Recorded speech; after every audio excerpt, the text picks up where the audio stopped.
Welcome, Northside. Come on in and have a seat.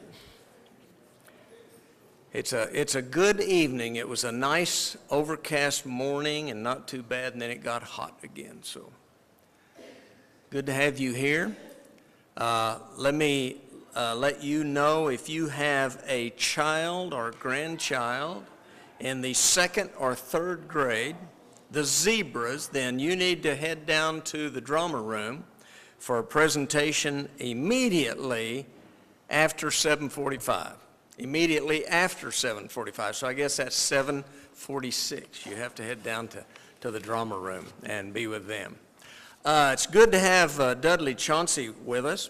I was just visiting with him, and it's a good thing I did, because I didn't know he had retired from Oklahoma Christian, but he was professor of youth and family ministry, and I don't know what all else at Oklahoma Christian, but he's officially retired now. What are you doing? He's doing research. So I'm going to introduce Dudley as a researcher.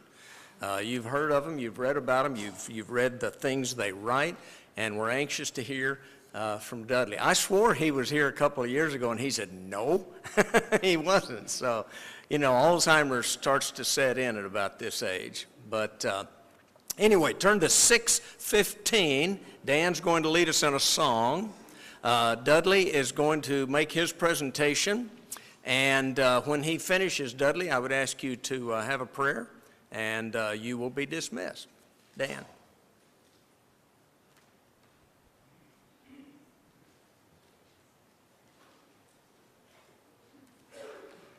Number 615.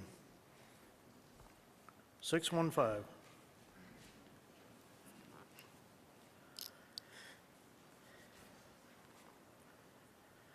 There's within my heart a melody, Jesus whispers sweet and low.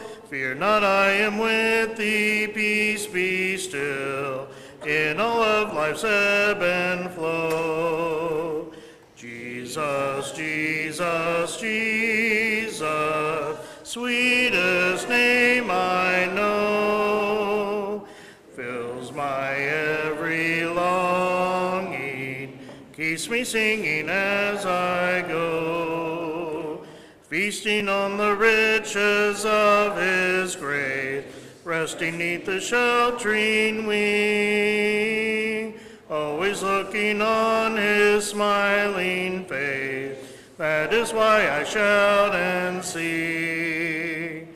Jesus, Jesus, Jesus, sweetest name I know, fills my every longing, keeps me singing as I go. Soon he's coming back to welcome me, far beyond the starry sky. I shall wing my flight to worlds unknown. I shall live with him on high. Jesus, Jesus, Jesus, sweetest name I know, fills my every longing, keeps me singing as I go.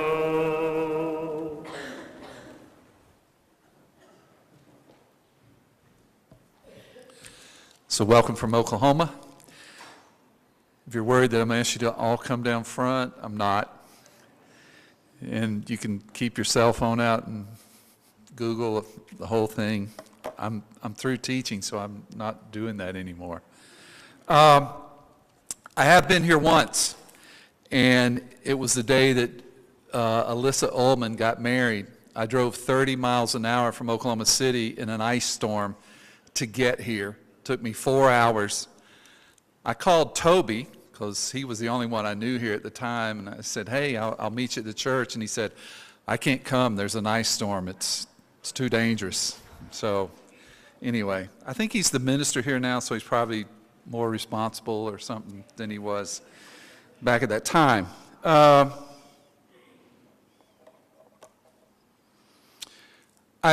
thing I'm going to talk about is some research that that I'm doing. I'm assuming, Pat, if I click this, what I'm seeing here is going to be up there, so we'll try to do that.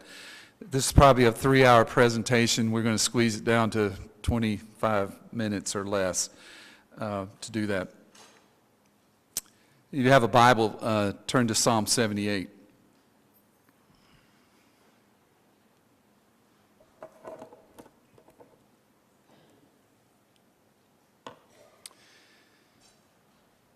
And this is very similar to Psalm 71, and the writer is talking about, in verse 4, we will not hide these things about God from our children. We will tell the next generation, so that the next generation will know them, even the children not yet born, and they in turn will tell their children. Psalm 71 says about the same thing. It says, we will continue to tell the great things about God to the next generation. And so a few years ago, I wrote an article in the Christian Chronicle, research trying to find out where that number came. I'd always heard that we lose 50% of our children quit going to church. Not just Churches of Christ, Baptist, Methodist, Catholic, 50% go out the door. And I thought, where did that number come from? I couldn't find it. I found several things. But it was printed in the Christian Chronicle, and about 2 months later, I got a phone call, and this man said, hey, can I come to Oklahoma City and take you to lunch? And I said, yes. And so I'd never met this man, went to lunch, and he had read this article, and he wanted to know, what can we do to stop our children from leaving church? And I said, well, I'm very interested in that. I have 2 sons. And I don't want them to leave church, God, Jesus. And he said, what can we do about it? And I said, well, academically, you normally set up a foundation or an endowed chair or something like that. And he said, what does that cost? And I said, well, it's $1.7 million. And the dude took his checkbook out and wrote me a check for $1.7 million. And so we started the Intergenerational Faith Center. And so for the last 4 or 5 years in my spare time, I've been doing some research about families, about faith. And now starting August 1st, it's going to be my full-time job. Which, thank you for the internet and Wi-Fi, not Al Gore. I can do that sitting on an island somewhere, so that's part of my plan, to plant churches on islands and do research. Anyway, so this PowerPoint, Pat has it back there on the church computer. I'll leave it there if you're interested in getting some of this, because we're going to go very fast. One of the things that I got interested in studying grandparents is I became one.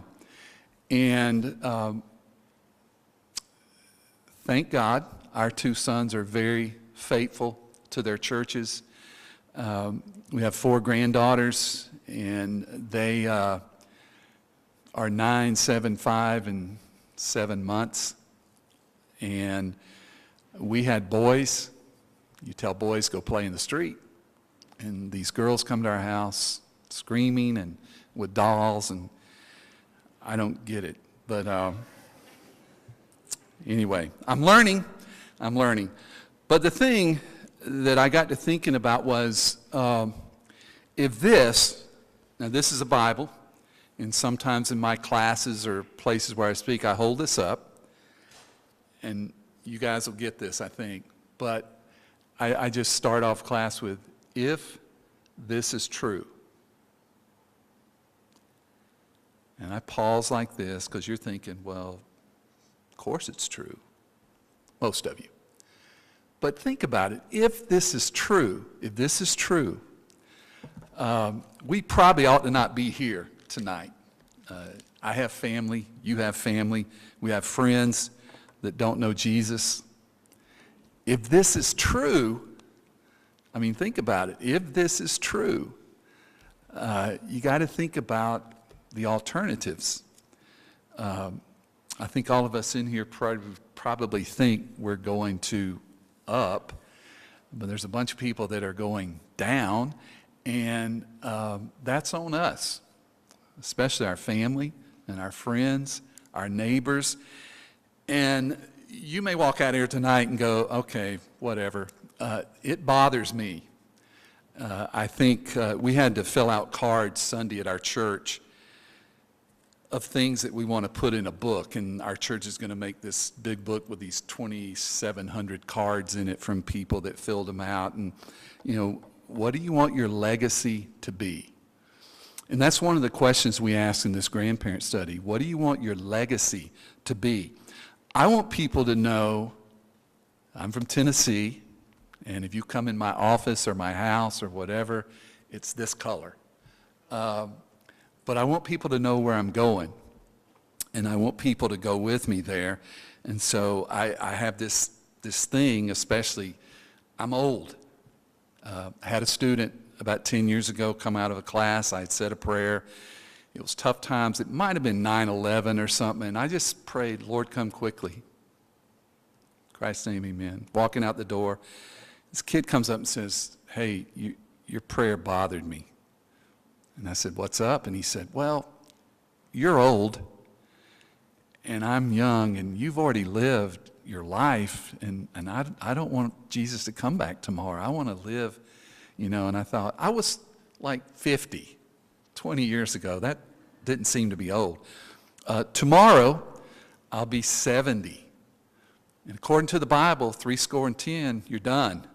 You know, and I'm thinking, wow. This is great. I won't have to put up with nothing else in the whole wide world. I'm done tomorrow.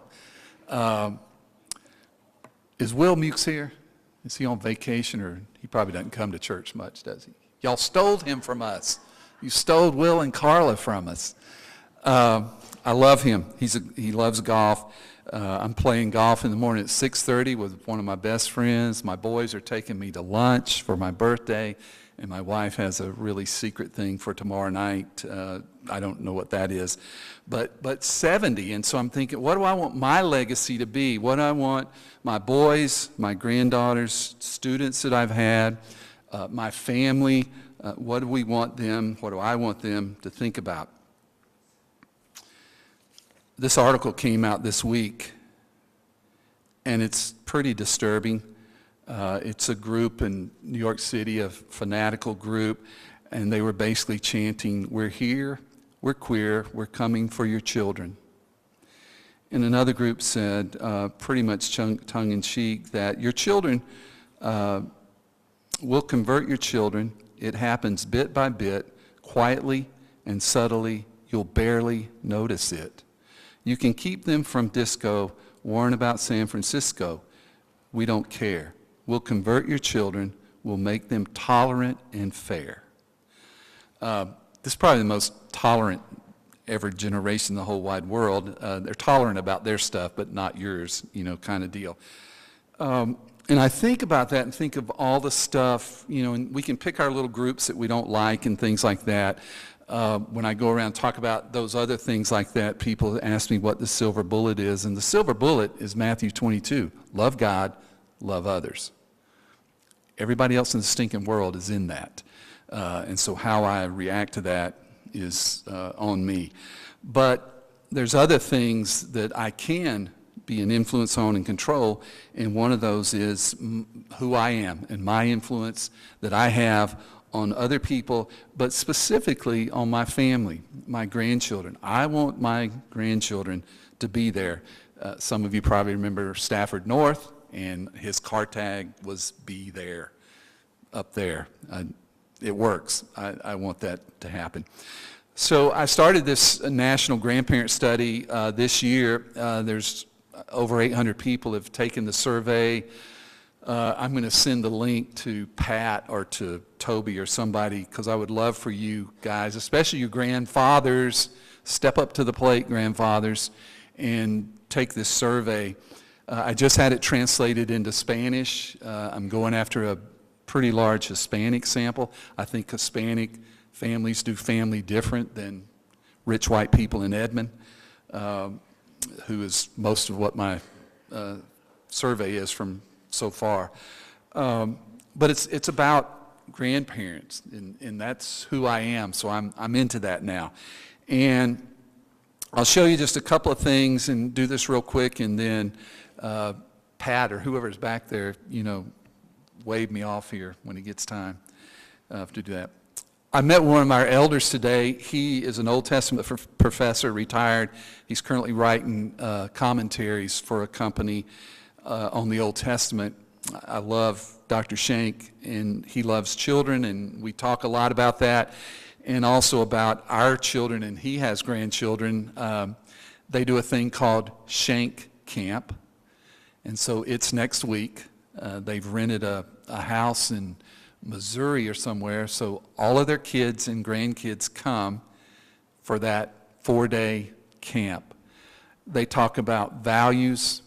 This time, he said, we're going to talk about legacy, and we're also going to talk about how you're going to treat me and Sally when we're old. What happens to us? Where do we go? What are you going to do with us when we're in wheelchairs or crutches or whatever you're in? Which is another reason to pray Maranatha, by the way. I disagree with that kid in my class. Jesus, come tonight. I'm ready. Anyway, but I walked in this place where we're eating, and there's a rack with stuff on it, and this is Senior News and Living in Edmond in Oklahoma City. And I thought, oh, wow, surely these older people think about God and religion and things. So I thumbed through every page. There's nothing about God or Jesus in here. It's all about you. It's all about me, how I deserve comfort and retirement and lay back and just take it easy. And John Piper says this for people my age, baby boomers. We've got all the money, and we're spending it. We've got all the influence, and we're not using that very well, and we're going to spend all the Social Security. I'm 70 tomorrow. Friday morning, I will be down on Kelly Avenue in Oklahoma City filing for every stinking penny I can get out of Social Security. I'm all over that one. But I thought about how almost narcissistic this felt reading this about that I deserve whatever because I'm old kind of deal. And I thought about, as John Piper encouraged me, he wrote a book called Don't Waste Your Life, and it's so convicting. And I thought, Will, I can't play golf every day. I would like to with you, but I can't do it every day. People are dying and going to hell. I mean, if this is true. And so I need to kind of balance that out, maybe play once a week or something, I don't know. But I'm very concerned about that. And I want people to know, whatever they say about me in the end, that I love Jesus, and I wanted you to know about Jesus. I hope I can make you feel guilty or encourage you or whatever tonight. If this is true, what really matters? So we were asking grandparents that about what really matters. I really got into this going back to the Old Testament because I thought surely people that saw God, was with God, saw what God did, you would think, man, they'd be all over the God stuff. They would be whatever. And you can't read this, but if you get the PowerPoint, you can. But this is the first 3 kings, Saul and David and Solomon. And there's a column there circled in red. Saul was good to start with, and then he forgot about God. He's calling the witches and everybody else to get information, and he forgets about, the number one thing, forgets about God. David does better. He does a few bad things or whatever. Those of you that feel guilty about that and your things in your life and you haven't got over it, read Hebrews. Samson and David are in heaven. They're around us tonight in that great cloud of witnesses. If Samson's there, I'm in. I'm just telling you, what an idiot. I'm in. Wow. So then the kingdom's divided, and we've got the northern kingdom, the southern kingdom. And if you look down my list, circled in red. These are the bad kings, and then there'd be a good one, then all bad. If you look on the northern kingdom side, it's terrible. These guys set up Baal and these golden calves and forget about God. In fact, if you read Hosea, they kind of put our God, Jehovah, in with the Baals. He's just another God, and we'll just pray to all of them and hope we have a good crop of corn, and we'll do all our stuff at the temple that's really bad stuff, because that's what Baal asked for, not our God. But we're just going to catch them all and do that. It's pretty crazy when you think about that.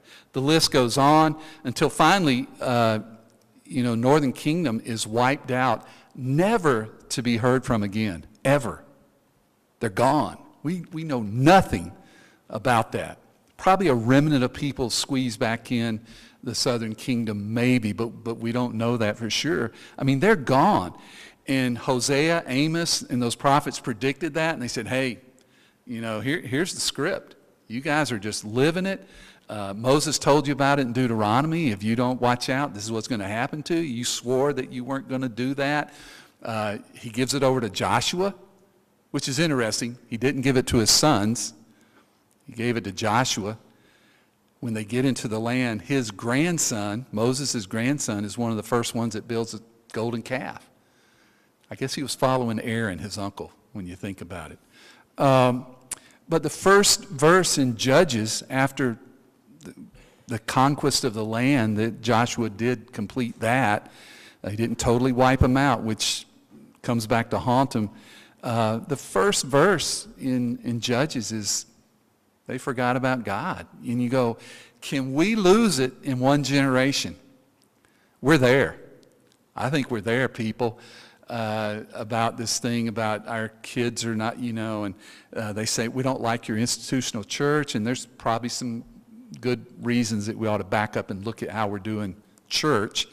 A lot of house churches popping up, kind of like first century kind of stuff. One of the fastest growing kinds of churches, at least in the world. A lot of them have to do that in China and other places just for safety or whatever. But how do we lose it? And I got to looking at all these kings that were bad, and you lose it in one generation. I think, man, that seems to be happening to us. So we wrote a book called Owning Faith a couple years ago. We went around and talked to different youth ministers and parents about, how do you own your own faith? We hear about Gen Z a lot. Here's a bunch of different names for them. I'm going to go, this will be frustrating for you, but you can get this later on. So what do we do with these, our children, our grandchildren? What are we going to do with them?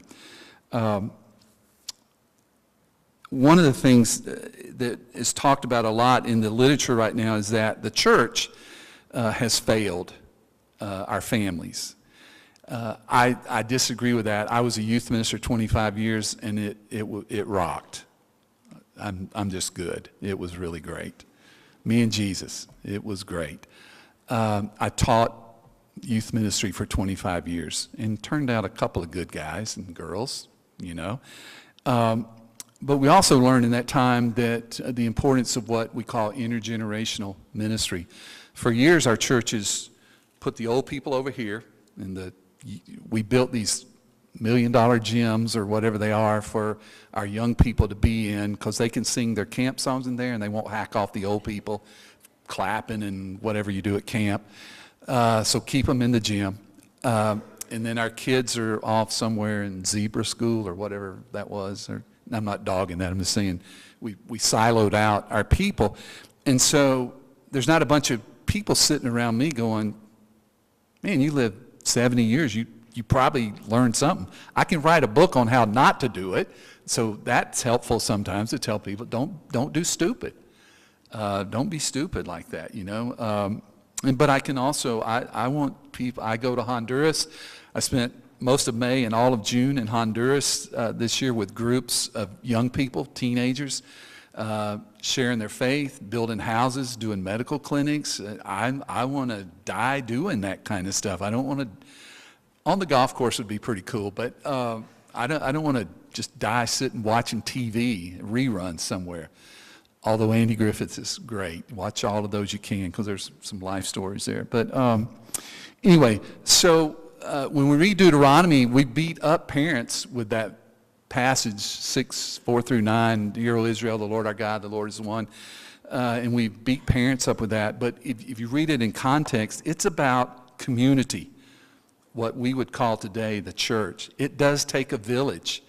I wrote one of our elders this week, wrote him a note and said, Max, I was thinking about this, and I want to tell you, your influence on our two boys that grew up in this church was phenomenal. You are Jesus Christ to our two boys. They love you, and I want my 4 granddaughters to know you. So there's that kind of deal, people there.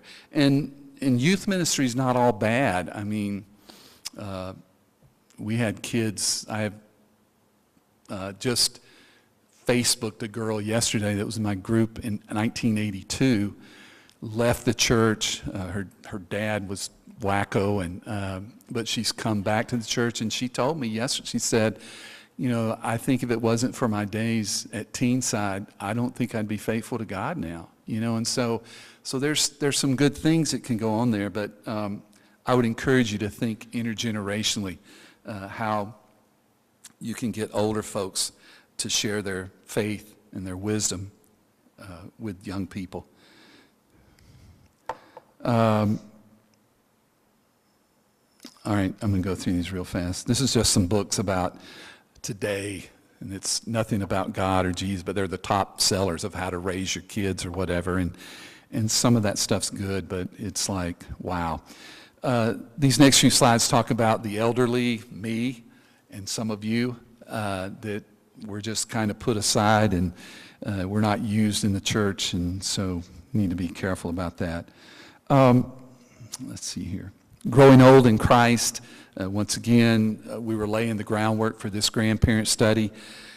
In 2005, the largest study ever done by researchers with churched teenagers. These weren't just crazy teenagers. These were churched teenagers.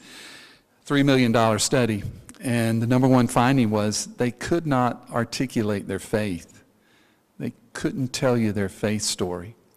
Dr. Ron Bruner and I interviewed 50 Church of Christ families, 3 generations. So we did grandpa, father, son.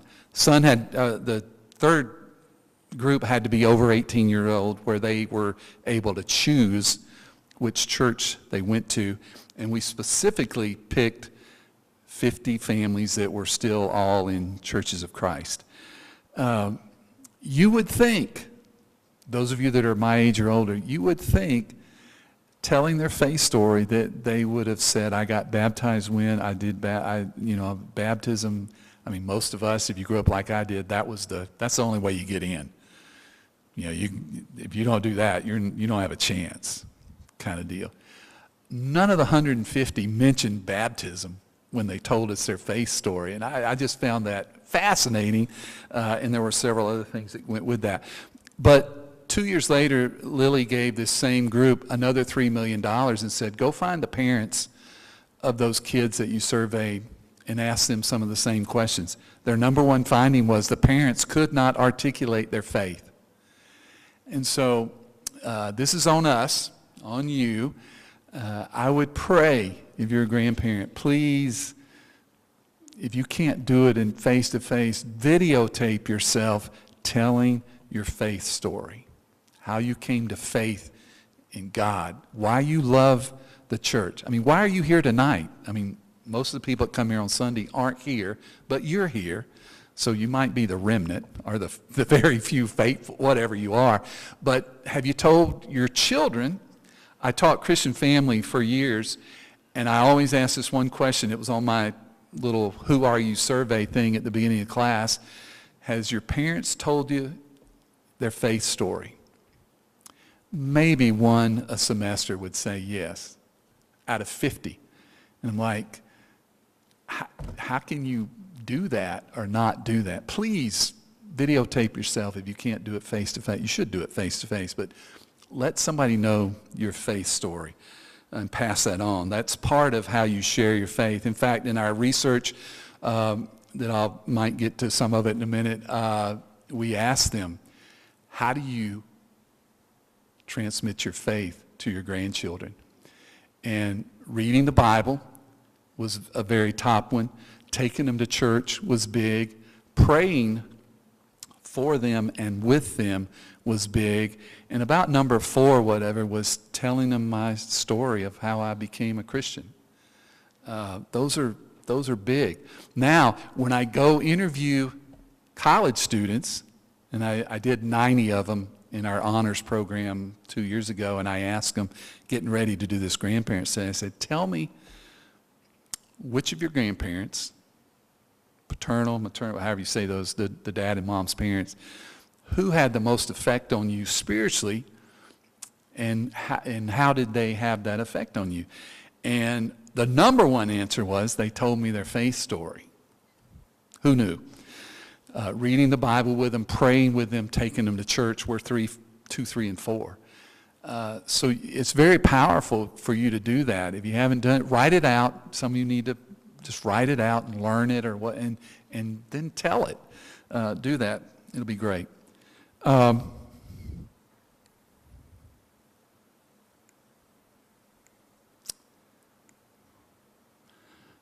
are 4 of the most beautiful girls in the world. Obviously, I'm biased.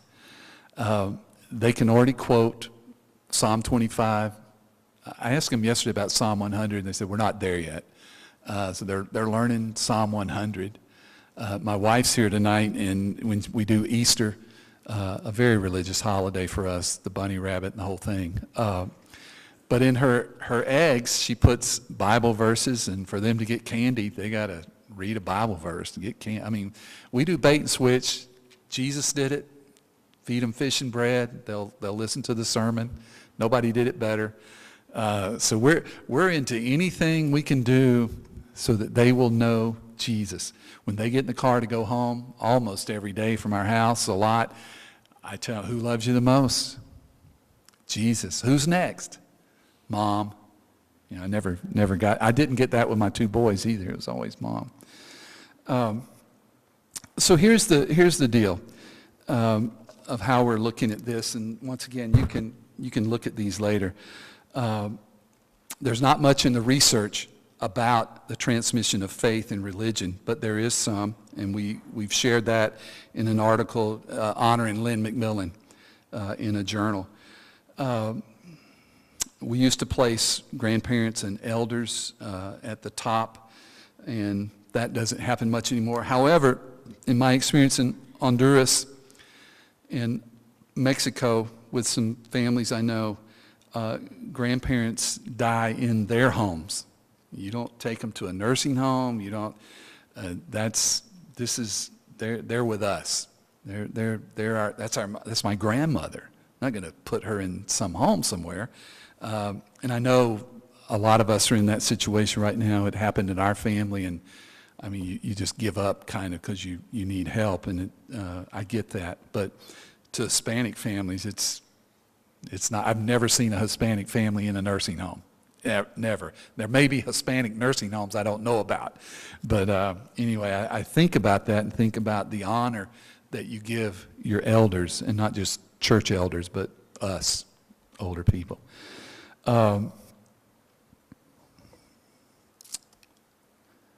Mobility, work careers, and separate generations. We asked grandparents, what are things that keep you from being with your grandparents or being with your grandchildren? And distance was one thing. I interviewed several of these people online on Zoom, and a couple live together that I'd met in different places, and they were like, well, we're in Florida and they're in Michigan, and it's just so much distance there and all. And I get a little cynical or whatever and think, that's on you. I mean, you don't have to live in Florida, although I've gotten older and colder. Florida looks really good in January. So, maybe there's a thing to that. But anyway, distance and things like that was a big deal. We found out that some grandparents are not that grand. Values, morals, religion, traditions, parenting styles, violence, marriage models can be passed on to younger generations. One of the things we looked at in the secular research was what things get transmitted to families, and is it a thing, or is it genetic, or whatever? All of these things right here are transmitted to families. And so if you can transmit these things, you certainly can transmit your faith. And I think God didn't set us up to fail on that one. So, what time is it?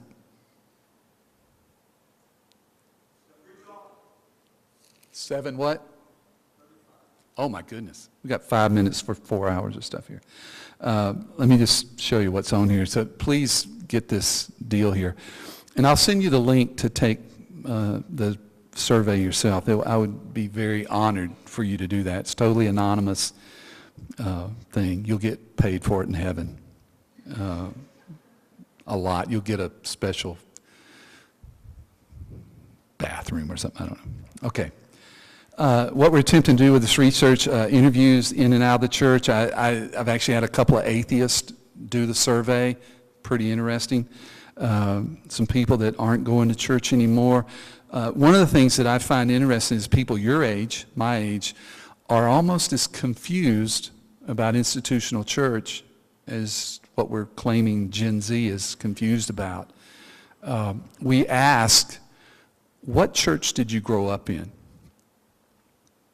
I mean, and we've got everything from Baptist, Methodist, Catholic, Church of Christ, Disciples of Christ. We got everybody in there.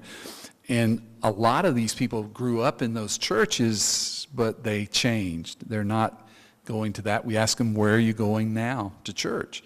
And so I'm kind of thinking, maybe that's the reason they're not telling their story or whatever. I don't know. We're obviously searching for some more answers from that. How has your church helped you transmit faith? Talked about family dynamics, telling your faith story.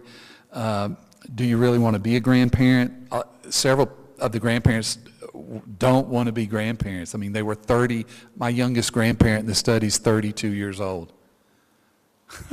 I mean, wow. Think about that. Okay.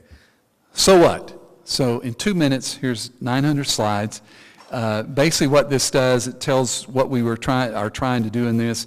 We have Muslims, Jewish, Hispanic, First Nations, Protestant, Catholic, Amish, and Latter-day Saints, which they always bust the system because they're so family stinking oriented. It's unbelievable.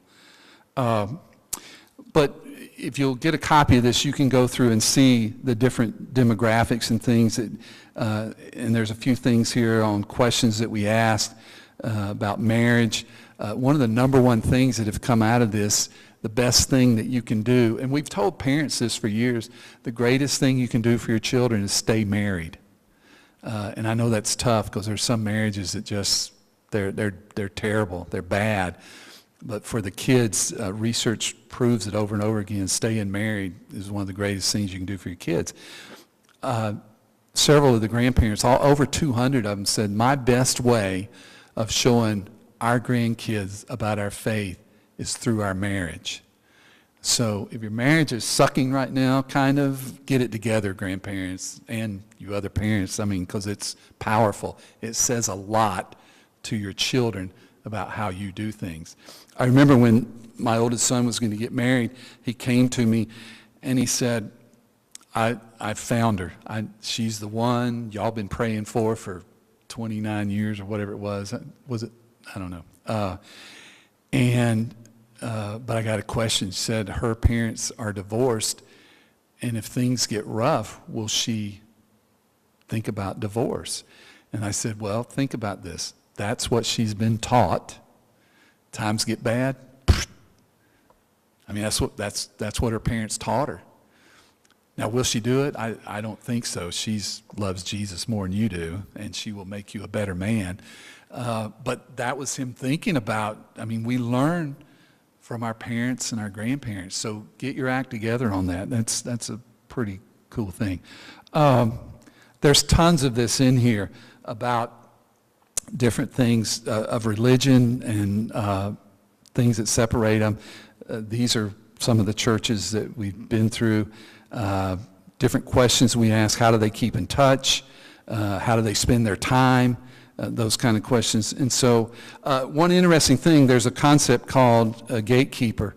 And I pray that this didn't happen to any of you in here, but a lot of times you, as in me, old grandparent person, my sons, if we've not had a good relationship and they have kids, they can keep me from seeing my grandchildren. It's called a gatekeeper. It is in the literature.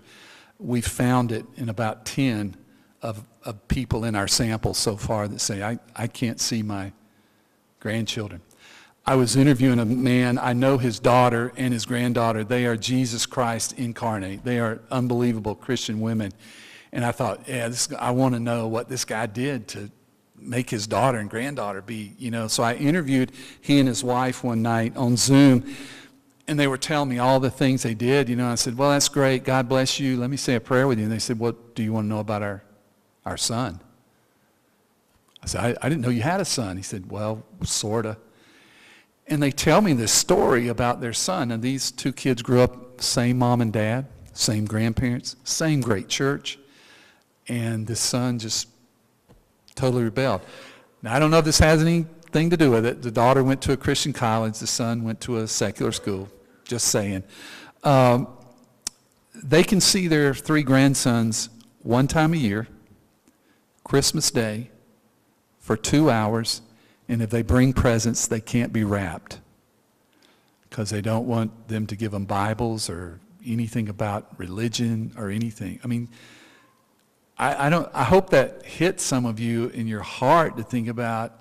If you told me today I couldn't see my 4 granddaughters, you couldn't stop me from seeing them. I'm going to see them and be with them every week as much as we can. But they just start crying, and I was like, oh, wow, that's crazy. When I filled out the IRB, the Internal Review Board thing, to do a research study, you have to do that to see that you're not going to harm people. It says, will there any harm come to these people? And I said, well, there may be some grief and some sorrow and some regret, and sure enough, we're seeing that.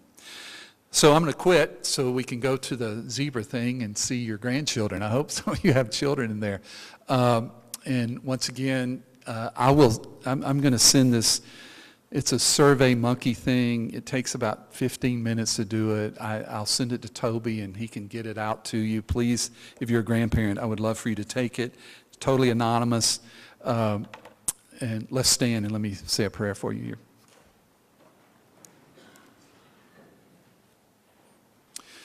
So God, we do thank you for our children. We thank you for our grandchildren. Probably some of us near our great-grandchildren. God, I pray your blessings on them. I pray you keep evil away from this church, away from these families. God, bless this church. Pray your blessings on Toby and the elders as they lead this church. Pray for these people standing here as they lead their families, that you would bless them. God, we give you thanks for our lives. We thank you for Jesus. And I pray that more people would know about him because of us. Thank you for him. In Christ's name we pray. Amen. God bless you.